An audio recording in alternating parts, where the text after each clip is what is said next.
Il est 19h30, c'est l'heure de votre rendez-vous avec l'actualité sur la MBC. Voyons le sommaire pour démarrer. Cessez-le-feu à Gaza, Israël et le Hamas acceptent le premier volet d'un accord. Le monde salue cette victoire diplomatique, des réactions à Maurice également. Agalega se remet des dégâts causés par le cyclone Chido. 10 mois plus tard, les réparations quasiment complétées. Informer les consommateurs du niveau de réserve en électricité. Un système d'alerte par code couleur en place dès la semaine prochaine. Face à la hausse du nombre de sans-abri, l'État engage une nouvelle politique d'inclusion. Des consultations sont en cours pour améliorer l'accès au logement et créer des solutions durables. Du haut de ses 65 ans de carrière, le légendaire groupe sud-africain Ladysmith Black Mambazo, bientôt sur la scène mauricienne pour la première fois. Le prix Nobel de littérature 2025 attribué à l'écrivain hongrois László Krasna-Orkai. Bonsoir à tous. On démarre avec la situation au Moyen-Orient. Après 2 ans de guerre, Israël et le Hamas se sont entendus sur un cessez-le-feu dans la bande de Gaza. L'accord prévoit dans les 72 heures de sa signature la libération des 20 derniers otages israéliens présumés vivants en échange de près de 2000 prisonniers palestiniens. Chez Adjuman, Cynthia Moutou.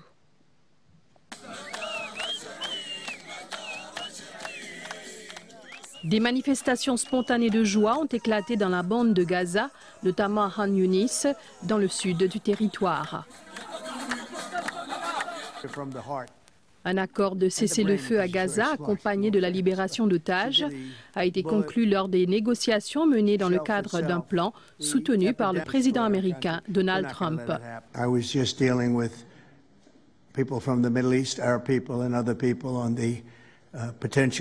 Peace deal for the Middle East. Peace for the Middle East. It's a beautiful phrase and we hope it's going to come true. Il a salué une avancée majeure visant à mettre fin à 2 années de guerre destructrice dans le territoire palestinien. C'est un grand jour pour le monde arabe et musulman, pour Israël, pour toutes les nations de la région et pour les États-Unis, dira Donald Trump avant de qualifier l'événement d'historique et sans précédent. Le mouvement Hamas s'est également réjoui de cet accord qui met fin à la guerre. Le Premier ministre israélien Benjamin Netanyahou a déclaré aujourd'hui que l'accord n'entrera en vigueur qu'après avoir été approuvé par le cabinet.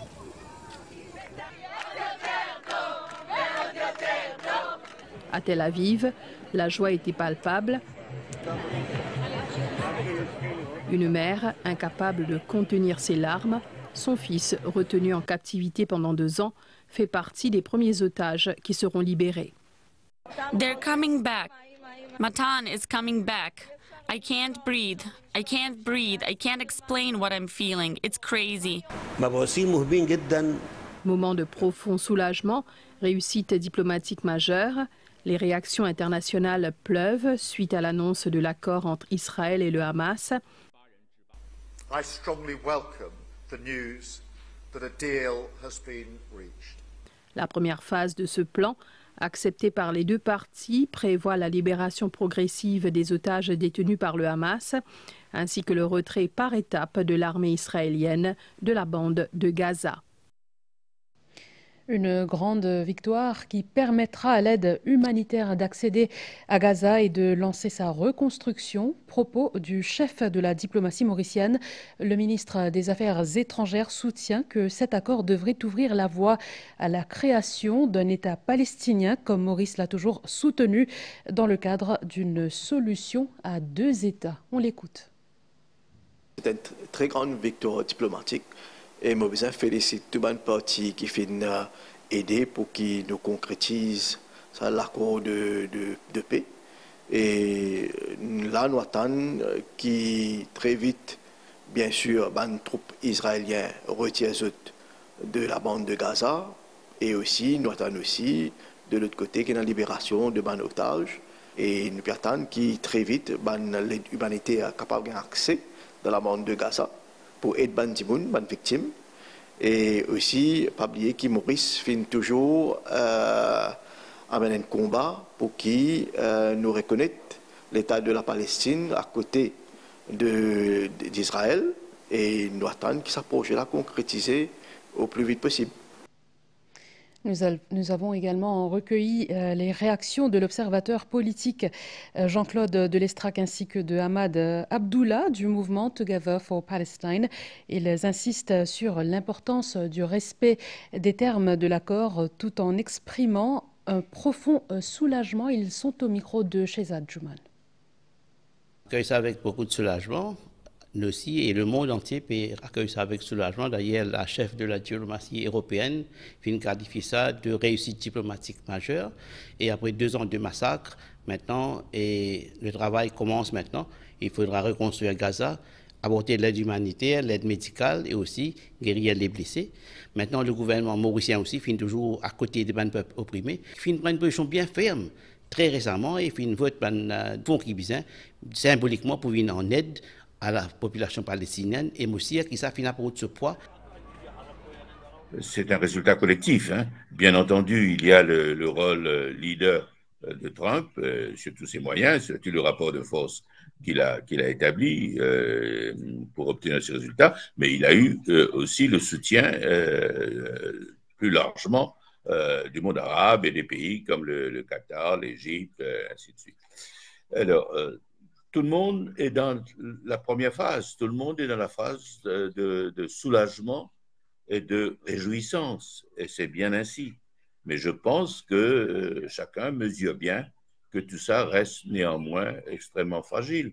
Du coup, plus personne ne parle de l'ambition première d'une paix dans la Palestine en 2 États, un État palestinien et un État israélien. Personne ne mentionne cela parce que ce n'est pas le moment de l'évoquer, mais ça reste néanmoins le point central de la cause palestinienne, c'est la création d'un État palestinien. En ce moment, je n'ai pas entendu un commentaire évoquer cette question jusqu'ici. Et pourtant, c'est la question cruciale. Je vous le disais au sommaire, les travaux de réparation et de reconstruction des infrastructures endommagées à Agalega lors du passage du cyclone Chido sont presque terminés. Une délégation de l'Outer Islands Development Corporation qui était dans l'île depuis début octobre est rentrée ce jeudi. Elle a notamment fait un état des lieux de l'avancement des travaux. Migan Buenapanaiken. En décembre dernier, l'île du Sud avait été sévèrement touchée par le cyclone Chido. 10 mois après, le chantier de reconstruction avance. Les travaux sont effectués pour la plupart par des jeunes Agaléens. Dans l'équipe moins assise du monde, nous sommes en tôle, nous faisons faux plafond, nous sommes en du bois qui nous masser. Nous avons la chance, montrer nous valeur, nous courage, que nous comptons travail. Tout est mis en œuvre pour compléter les réparations avant la saison cyclonique. Ben jeune là, je peux réparer la case et faire un bon soutien et travail là peut faire à merveille quand nous partir.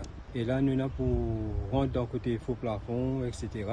Et d'ici la fin vers le 15 novembre, nous pouvons terminer ici. Bien, j'ai presque fini, majorité de la case finie. Réparer, sécuriser avant sa période cyclonique qui peut venir. Des représentants de l'Outer Islands Development Corporation étaient récemment dans l'île pour constater l'avancée des travaux et pour discuter des perspectives de développement avec les habitants. Ce déplacement à Agalega fait suite à la mission officielle du Deputy Prime Minister Paul Béranger en avril dernier. Depuis sa visite interministérielle-là, différents départements finissent déplacés en mission dans l'île, notamment MNI, Ministry of Housing, WMA, CEB, et nous avons senti qu'il est important qu'ils nous viennent dans l'île et expliquent à la population qui fait une business faire ça dans le travail. Nous aussi profitons de sa mission-là pour faire une évaluation de mon opération dans Agalega. Cette visite a aussi été marquée par l'inauguration d'une aire de jeu pour les enfants de l'île. On vous en parlait dans nos éditions précédentes. Le CEB prévoit un système d'alerte similaire à celui en vigueur à l'approche d'un cyclone. Il sera en place à partir de la semaine prochaine. Un code couleur sera visible à travers différents supports médias, dont la télévision. Cynthia Moutou. Informer les consommateurs du niveau de réserve en électricité, le nouveau système d'alerte du CEB sera basé sur des codes de couleurs. Lorsque le voyant est au vert, le CEB dispose d'une réserve satisfaisante en énergie électrique et assure une distribution adéquate aux consommateurs. En alerte jaune, les réserves sont proches du seuil critique.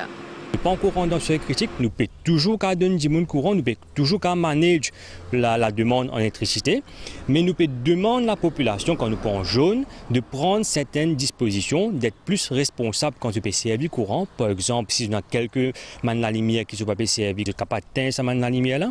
Si vous êtes capable de régler même votre aircon entre une température entre 24 et 26 degrés, et débranche certains man l'appareil qui ne sont pas servir parce que ça man l'appareil là, malgré qu'ils ne sont pas servir, mais vous êtes connecté avec prise courant, de toujours consommer courant. Le rouge signifie danger, avec risque de délestage, soit de coupure.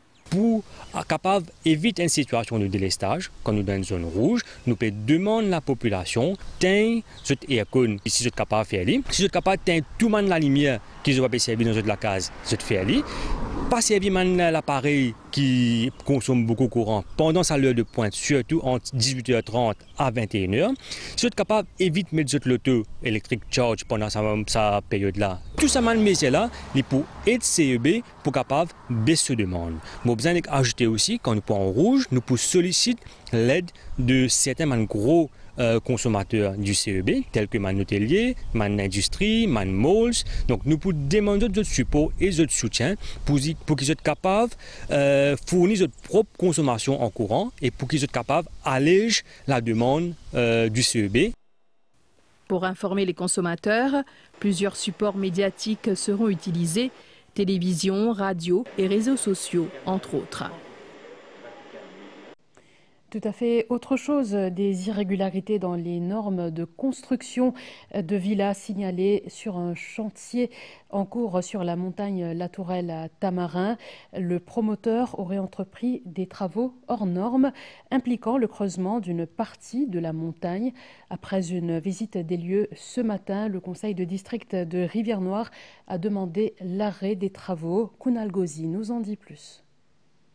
Ministère de l'Environnement, pas en présence aucune demande de permis pour ces travaux-là. Donc, nous finissons mettre District Council Rivière-Noire au courant de la situation et District Council peut prendre une action qui bizarre à ce niveau.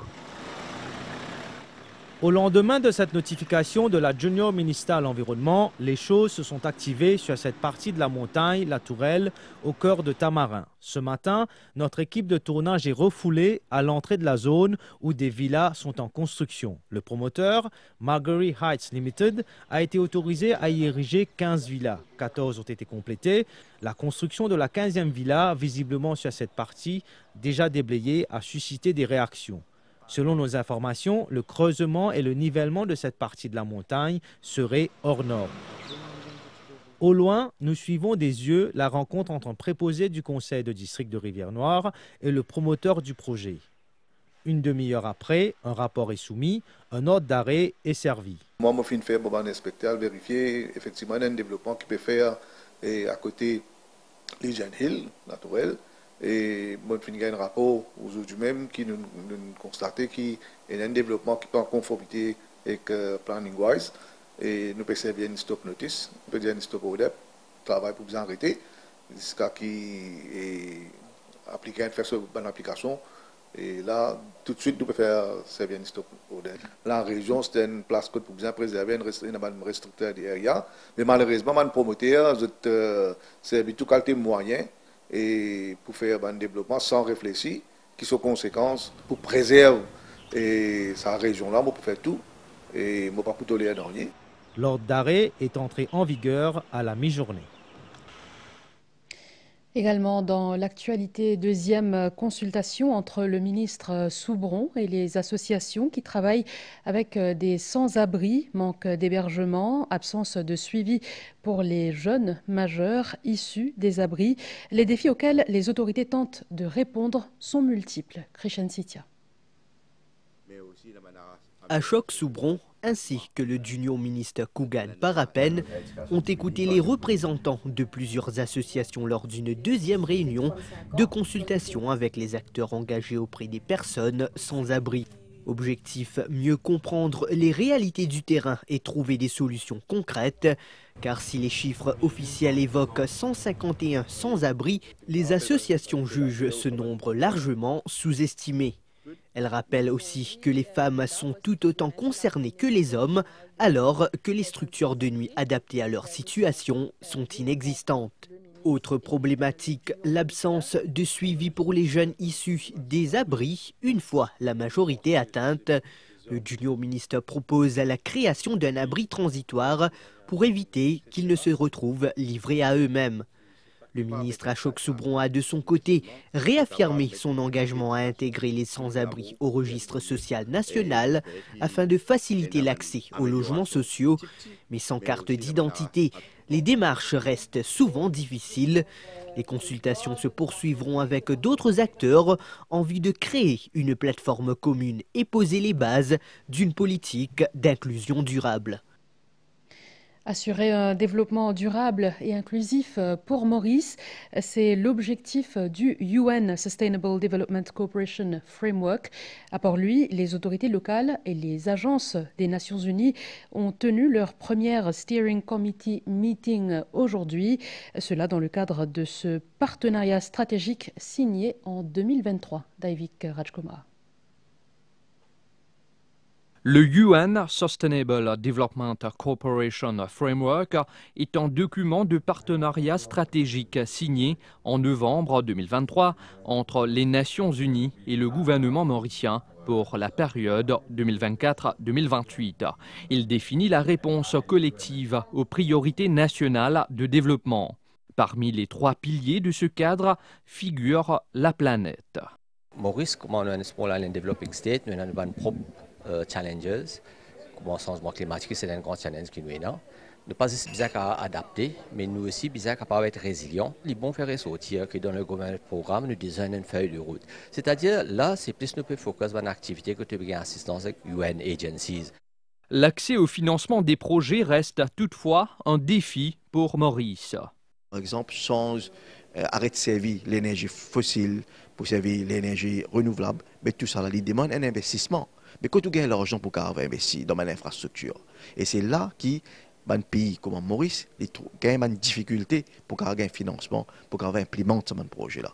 Alors, et nous demandons qu'à une agence de financement, j'ai besoin de revoir ce critère quand un pays comme Maurice a fait une demande pour gagner une grande, pour implémenter un projet.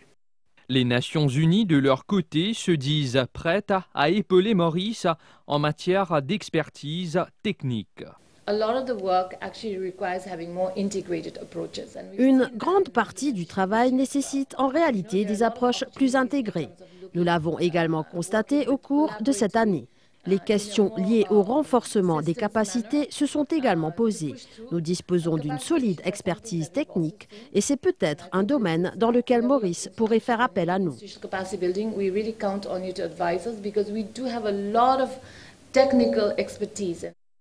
Pour assurer l'efficacité du UN Sustainable Development Cooperation Framework, des sessions de travail sont organisées entre les différents ministères et les agences des Nations Unies. À Madagascar, environ 2 semaines après le début des manifestations, le président malgache a organisé hier une rencontre avec les forces vives de la nation. Le mouvement Gen Z a boycotté cette rencontre avec le président et a appelé à la grève générale et à manifester ce jeudi également. Les promesses du président malgache n'ont pas suffi. À l'issue de sa rencontre avec la société civile hier, il a promis une batterie de mesures pour améliorer la situation sur place. Il a assuré qu'il démissionnerait d'ici 1 an si les problèmes de délestage n'étaient pas réglés. Voici son entretien diffusé chez nos confrères de Réunion, la première. Le vrai problème à Madagascar, c'est que la population ne cesse d'augmenter, mais les infrastructures n'ont pas suivi. Et c'est pour cette raison que j'ai tout fait, j'ai tout mis en œuvre. Certes, maintenant, il faut accélérer les choses. Nous allons premièrement mettre en place 100 MW de parcs solaires d'ici la semaine prochaine. Hier même, je suis allé à Pangabé, pas loin, à quelques kilomètres de la capitale, pour l'injection de 5 MW de parcs solaires. C'était un projet malheureusement qui devrait être réalisé depuis 2 ans, mais malheureusement, les responsables n'ont pas suivi le rythme et n'ont pas écouté justement la souffrance et les cris de la population. On ne peut pas développer le pays sans paix ni stabilité. Donc aujourd'hui, je réponds à eux, la violence, la destruction, ce n'est pas une solution. Et que répondez-vous quand les manifestants disent les forces de l'ordre ou lancent des bombes lacrymogènes? Que répondez-vous à ça? Vous savez, en fait, en ce qui concerne les manifestations, il faut dire que la démocratie, c'est l'expression de tout un chacun. Mais il faut aussi respecter justement l'ensemble, la majorité de la population qui ne veut pas justement le chaos du pays. Ils veulent travailler, ils veulent aller étudier. Et donc maintenant, il faut la liberté d'expression s'arrête aussi jusqu'à ce qu'on respecte le droit des autres. Donc je disais toujours qu'il y a une solution. Nous sommes en train de le mettre en place. J'ai nommé le nouveau Premier ministre. On a nommé partiellement aussi les membres en fait, du gouvernement. Et sur l'ensemble, en fait, le reste des membres du gouvernement, nous sommes ouverts à la société civile et aussi aux jeunes qui puissent participer justement à la vie et au redressement de la nation. Mais c'est justement mettre un militaire en Premier ministre qui dérange encore plus ces manifestants. Parce qu'il est important aujourd'hui de rétablir l'ordre et la sécurité à Madagascar. L'ONU parle de 22 décès, des centaines de blessés. La présidence nie aujourd'hui. Est-ce que vous avez des chiffres à avancer? Ces chiffres sont erronés. Ces chiffres ne sont pas justifiés. Et je tiens à le préciser qu'aujourd'hui, officiellement, oui, il y avait eu des pertes de vies humaines qui se chiffrent à 12. Comment Madagascar va se relever de cette crise qui s'installe? Nous allons nous relever. Nous avons un plan.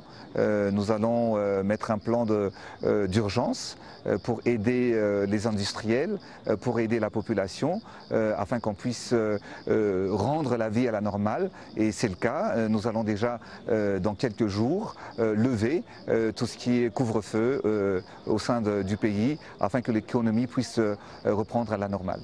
Vous avez dit que si d'ici 1 an les problèmes de délestage ne sont pas réglés, vous allez démissionner? Exactement, je le confirme. Les Seychellois se rendent à nouveau aux urnes pour élire leur président. La commission électorale avait annoncé la tenue d'un second tour puisqu'aucun des 2 principaux candidats opposants ne sont parvenus à recueillir plus de 50% des voix en septembre. Les élections se tiendront jusqu'au 11 octobre. Notre correspondant Julio Moustache de la Seychelles Broadcasting Corporation nous fait le point. Deuxième tour élection présidentielle a commencé aujourd'hui avec une station votée le bandil éloigné et aussi station spéciale les 2 plus grandes îles Maé et Pralin. Pour faire rappel, sa deuxième tour élection y a cause pas de premier tour des semaines passées, aucun parmi les 8 candidats parti remporte 50% vote, alors ça des candidats avec plus pourcentage in tombe de sa deuxième tour. Ça est président actuel Wevel Ramkalawan qui lui remporte 46,4% bon vote, sorti de parti l'Union démocratique seychelloise, contre Dr. Patrick Hermini, qui sorti de United Seychelles, et lui remporte 48,8% bon vote. Demain pour deuxième jour, pendant encore station spéciale et station les autres îles éloignées. Et jour principal, côté grande majorité du monde pour voter, il samedi le 11 octobre, côté pendant station votée dans sa 26 districts qui en a ici Cécile, et aussi une station spéciale qui pouvait pour permettre bandi moun qui restait dans les autres îles, mais autres Lomaï, Sazo. Direction Port-Louis où la première réunion préconsultative des assises de l'océan a déjà débuté. Experts, ONG, acteurs privés et représentants du gouvernement se retrouvent pour poser les bases d'actions concrètes avant la conférence prévue en novembre. Le compte rendu d'Anisha Madaya. Les récifs blanchissent, les plages reculent et la biodiversité marine s'épuise. Ces images, désormais familières, rappellent l'urgence qui a réuni scientifiques et décideurs autour de la protection de nos lagons et de nos côtes. Avec le changement climatique, avec la température qui peut monter, nous sommes capables de dire que les corails sont cassés, mais nous pouvons venir avec des actions qui nous pouvons planter, par exemple. Mais ça, il ne peut pas marcher. Restoration devient de plus en plus difficile à chaque année qui peut venir. À Maurice, l'effet du changement climatique n'est pas uniforme. Certaines régions souffrent davantage, d'autres semblent moins touchées, mais la tendance globale reste inquiétante. Surtout sud-est de Maurice, nous remarquons que le changement climatique est beaucoup plus accentué là-bas, en termes de température de la mer, mais aussi maintenant, si nous regardons en termes d'érosion côtière, donc il y a certaines zones qui sont beaucoup plus érodées. Par exemple, la plage de Fican-Flac aussi. Mais toutes les voix ne sont pas unanimes.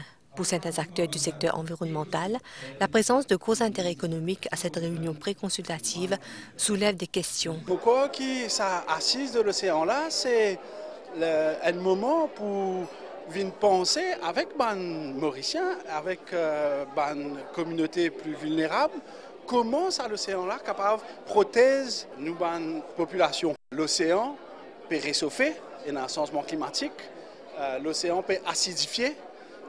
Et nous connaissons que nos pays et un projet d'exploitation du pétrole aux Seychelles. Et il n'est pas du tout tali avec ça qui peut passer scientifiquement. Après 10 jours de discussion, une feuille de route devra être élaborée afin de répondre aux problèmes qui guettent notre mer et notre biodiversité marine. Ça roadmap là, nous préparons avec le soutien de nos camarades de l'Union européenne. Et après, là, nous prenons la loi plus économique, nous préparer avec la Banque mondiale.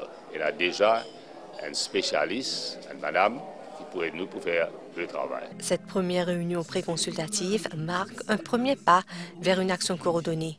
Maurice se trouve face à un défi de taille, protéger son océan tout en conciliant développement économique et urgence climatique. Dans le reste de l'actualité, une récolte de 20 tonnes de pommes de terre est prévue dans les différentes prisons du pays. Cette production devrait couvrir un tiers des besoins en pommes de terre des établissements pénitentiaires. Konal Gauzy s'est rendu à la prison de Beaubassin pour en savoir plus. Alifon, incarcéré pour vol, s'occupe du potager depuis 4 mois et 20 jours. Il dit avoir beaucoup appris et s'occupe des plantules. Au fait, ici, on apprend une fan de médecine, plein d'affaires, bim la terre, tous les jours, saison, venir là, nous faire ça. Nous allons chacun venir nous dans notre travail, nous faire ça, puis nous n'avons aucun problème, puis nous discussion, puis nous n'avons rien. 8h à 11h, deuxième lieu, nous revenons, midi à 3h. De par les autres loisirs, tous les détenus qui viennent de la prison, ils ont un travail qu'ils ont fait. Quelques autres work culture. Comme ça, on prend quelque chose dans la prison, quand on est capable de servir. 6 kilos de semences pour une récolte de plus de 4 tonnes de la variété Spunta ont été récoltées à la prison de Beaubassin. À tour de rôle, une dizaine de détenus en partance s'occupent de 3 arpents de terre à la prison de Beaubassin où laitues, choux, tomates, aubergines, pommes de terre sont cultivés tout en pratiquant l'aquaponie. L'agriculture dans les prisons, c'est pour préparer les détenus à leur retour dans la société. Un nouveau lavé, un nouveau futur. Parce que ici, là, il y a beaucoup d'affaires, on apprend ici. J'espère que ce là, on va faire rien. L'assistant commissaire des prisons souligne qu'une panoplie d'activités est organisée, mais il existe un manque de suivi après la libération, ce qui entraîne une rechute de certains anciens détenus dans la drogue et un retour dans le milieu carcéral. Nos contrats finissent quand je quitte prison. Mais le problème qui nous peut gagner, c'est là, c'est quand je finis quitte prison, les là qui nous prennent un propre follow-up. Les là qui sont rechutés, je viendrai dans la prison. Là, dans 3 semaines, nous pouvons ouvrir un nouveau centre de détox, réhabilitation à Petit-Verzé, que nous pouvons détox pour les détenus qui n'ont pas de problème de la drogue. Les prisons sont désormais autosuffisantes en pain, poulet et œufs, et vise à atteindre 50% d'autosuffisance en légumes en 2026. Je vous le disais au sommaire, Ladysmith Black Mambazo sera en concert pour la première fois chez nous. Ce sera le samedi 8 novembre au SVI ici à Paille. Le légendaire groupe sud-africain compte 65 ans de carrière et 5 Grammy Awards. Les détails avec Priyanka Uri.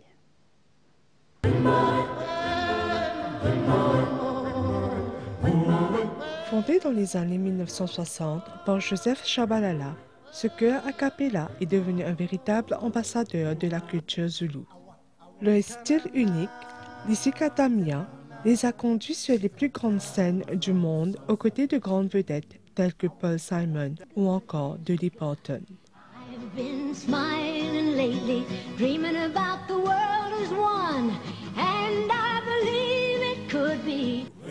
À Maurice, la première partie du concert, prévue le 8 novembre, mettra en avant des groupes locaux qui interpréteront des a cappella en créole mauricien, en anglais, en français et dans d'autres langues.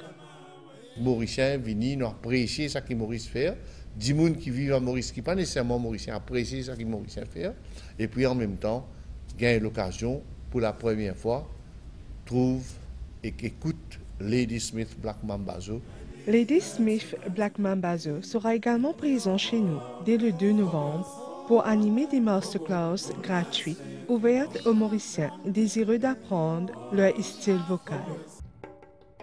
Lauréat de nombreux prix internationaux, dont les Sari Awards, Drama Awards et Sama Awards, le groupe incarne depuis plus de 6 décennies la fierté musicale de l'Afrique du Sud. Un rendez-vous unique avec une légende vivante de la musique mondiale à ne pas manquer.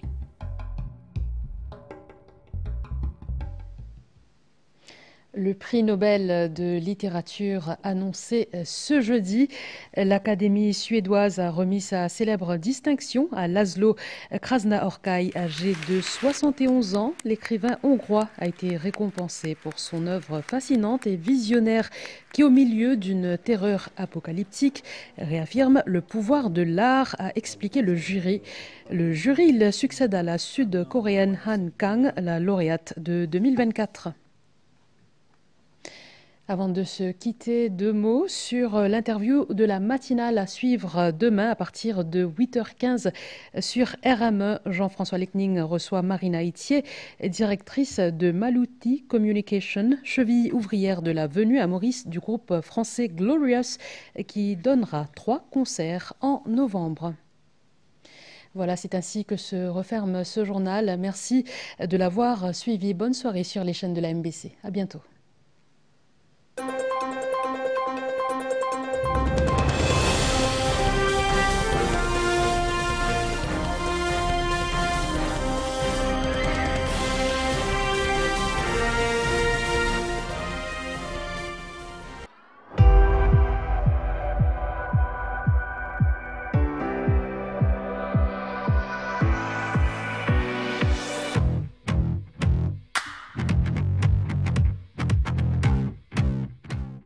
Découvrez une hydratation incomparable. Nivea Body Milk.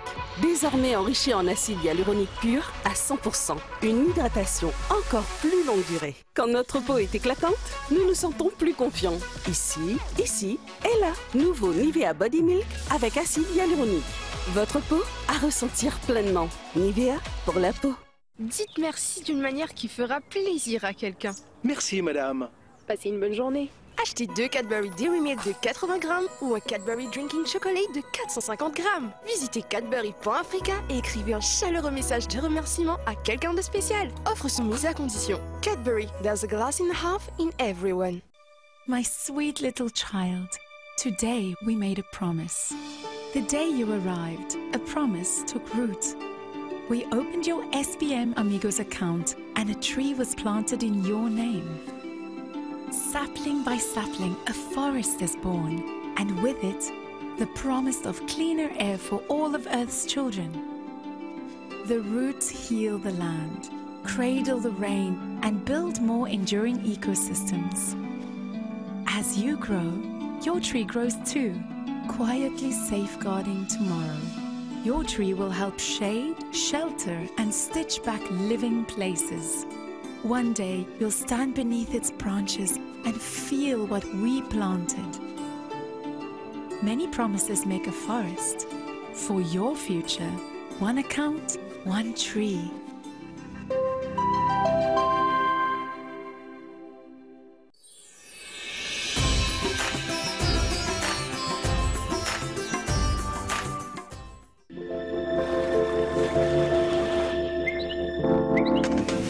Les prévisions pour Maurice, beau temps durant la nuit et demain matin, température minimale entre 16 et 18 degrés sur les hauteurs et entre 20 et 22 degrés sur le littoral. Le temps sera ensoleillé demain dans l'après-midi et la température maximale variera entre 23 et 26 degrés sur le plateau central et entre 28 et 31 degrés sur le littoral. Le vent soufflera de l'est-sud-est à environ 20 km/h, s'affaiblissant durant la nuit, mer agitée au-delà des récifs avec des vagues de 2 mètres. À Rodrigue, beau temps durant la nuit, température minimale entre 19 et 21 degrés. Beau temps demain matin et dans l'après-midi, température maximale entre 26 et 28 degrés. Le vent soufflera de l'est-sud-est à 30 km/h avec des pointes atteignant les 60 km/h dans certains endroits. Le vent s'affaiblira légèrement dans la soirée, mer agitée au-delà des récifs avec des vagues de 2 mètres. Et à Agalega, le temps sera beau cette nuit. Température minimale environ 25 degrés. Le temps restera beau demain avec une température maximale d'environ 32 degrés. Le vent soufflera de l'est-sud-est à environ 25 km/h et la mer sera agitée avec des vagues de 2 mètres.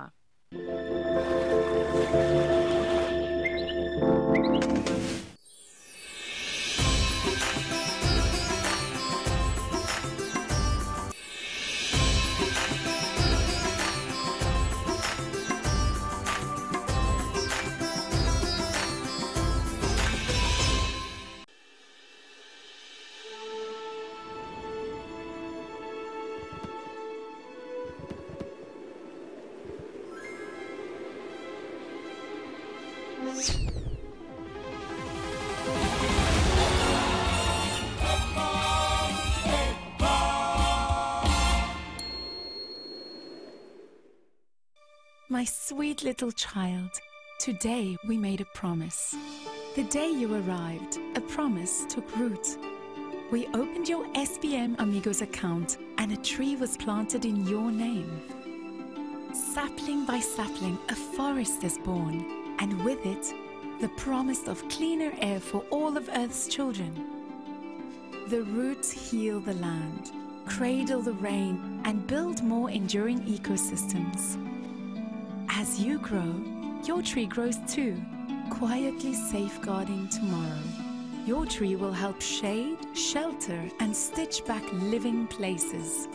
One day, you'll stand beneath its branches and feel what we planted. Many promises make a forest. For your future, one account, one tree.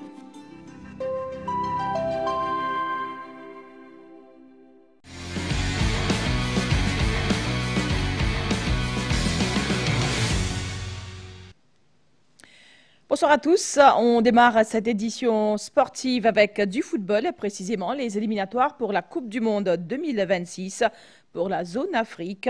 Le Club M a disputé son 9e match hier pour cette compétition au stade de Côte d'Or. Il a affronté une référence du continent, le Cameroun.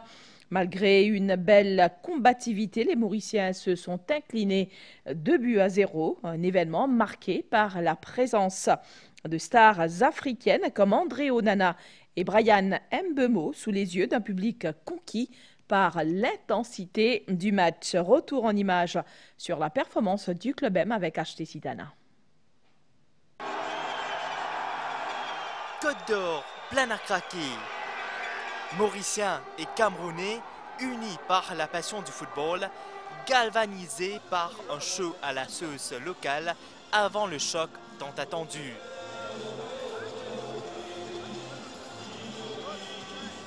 Dans les vestiaires, le calme précède la tempête. Le Club M sait ce qui l'attend, un colosse africain, le Cameroun, 5 fois champion continental. Dans leur rang, des noms familiers, dont Brian Mbeumo, l'attaquant de Manchester United, encore sur le banc pour l'instant. Le coup d'envoi est donné. À la 8e minute, le frisson traverse la pelouse. Emmanuel Vincent manque de peu d'ouvrir le score. Les Lions indomptables grognent, pressent, mais Maurice résiste. 0 partout à la pause. Un score qui dit tout. Au retour des vestiaires, les Camerounais accélèrent. À la 57e, Nicolas Ngamele profite d'un moment d'inattention et ajuste Dorian Tiotti. Mais Maurice ne lâche rien, les minutes s'égrènent, les jambes fatiguent, l'espoir persiste. Puis Brian Mbeumo fait son entrée. Quelques touches plus tard, dans les arrêts de jeu, il scelle le sort du match. 2-0. Froid, implacable. Malgré le score, le club M sort la tête haute. Contre une équipe comme le Cameroun, malheureusement, voilà, le niveau est tel qu'ils sont dangereux de partout. Et je pense qu'on a quand même réussi à rendre fiers les gens. Et puis en tout cas, ce que je voulais, c'était que l'équipe montre du caractère, montre de l'envie, ne soit jamais n'abdique que jamais. Et je pense qu'on est arrivé à ce but. Avec tout le respect que j'ai pour cette équipe, c'est une équipe de classe mondiale. Donc on peut être fier de nous, on peut être fier de ce qu'on a proposé. Même André Onana l'admet, Maurice les a poussés dans leur retranchement. Nous sommes venus ici pour gagner, c'était important pour nous de gagner ce match et c'est ce qui a été fait. Je suis content du travail du groupe. On a joué un match qui était difficile, on a joué contre une équipe qui a joué bloc bas. Prochain défi pour le club M ce lundi, la Libye. Quant au Cameroun, l'Angola l'attend. L'équipe camerounaise devra s'imposer face aux antilopes noires pour éviter les barrages. Introduire la pratique sportive dans le curriculum scolaire primaire et former les citoyens de demain dès le plus jeune âge avec un encadrement sportif qui pourrait commencer dès la maternelle. C'est dans cette optique que le ministre de la Jeunesse et des Sports a rencontré son homologue de l'éducation cet après-midi à Port-Louis. Les détails avec Marine Résidu. Cet après-midi, les ministres Devan Nagalingam et Maena Ganga-Persad, accompagnés des officiers des organismes concernés, ont planché sur plusieurs dossiers communs. À l'agenda, les jeux intercollèges et d'autres projets collaboratifs visant à encourager la pratique sportive chez les jeunes afin que chaque enfant bénéficie d'une activité périscolaire régulière. Capable de développer l'enfant, faire une formation depuis très jeune âge et qui ne fait pas depuis l'école maternelle, par exemple. Comme on fait une recherche, on a trouvé dans la natation, chaque fois la rayon Bat Maurice, parce que j'ai commencé depuis l'âge maternel. Alors là, il donne nous un accès pour qui les enfants là dans l'école, dans le curriculum, et pour l'encadrement. Pour les Jeux intercollèges 2026, de nouvelles disciplines seront introduites, dont le para-athlétisme ainsi que de nouvelles catégories d'âge. D'autres types de compétitions intercollèges seront également envisagées. Premier, nous valorisons le talent de nos enfants. Donne-nous l'occasion, donne-nous une plateforme pour choquer nos talents sportifs, artistiques et autres. En même temps, il y a un antidote pour un fléau qui est là. Un policy paper et un protocole d'accord seront présentés au Conseil des ministres pour formaliser cette collaboration. Cette initiative ministérielle pose les fondations d'un modèle éducatif complet où sport et éducation avancent côte à côte pour favoriser le développement holistique et l'épanouissement total de nos enfants. En football, les éliminatoires de la Coupe du Monde 2026 pour la zone Europe démarrent ce jeudi. Ainsi, 8 matchs sont à l'affiche, notamment dans le groupe C, G, H et L. Dans le groupe G, les Pays-Bas, leaders, affrontent Malte ce soir. En tête du groupe C, après 2 journées, le Danemark joue contre la Biélorussie. Et dans le groupe L, ce sera un beau duel entre la République tchèque et la Croatie. 2 équipes qui sont en tête et avec le même nombre de points, soit 12. Après le Maroc et la Tunisie, le mois dernier, l'Égypte est le 3e pays africain à se qualifier pour la Coupe du Monde 2026. Les Pharaons ont décroché une victoire face à Djibouti 3-0 hier lors de la 9e journée des éliminatoires. À noter le doublé de Mohamed Salah lors de ce match. Il s'agit de la 4e qualification de l'Égypte pour la phase finale de la Coupe du Monde. La dernière fois étant en 2018, un événement qui s'est déroulé en Russie.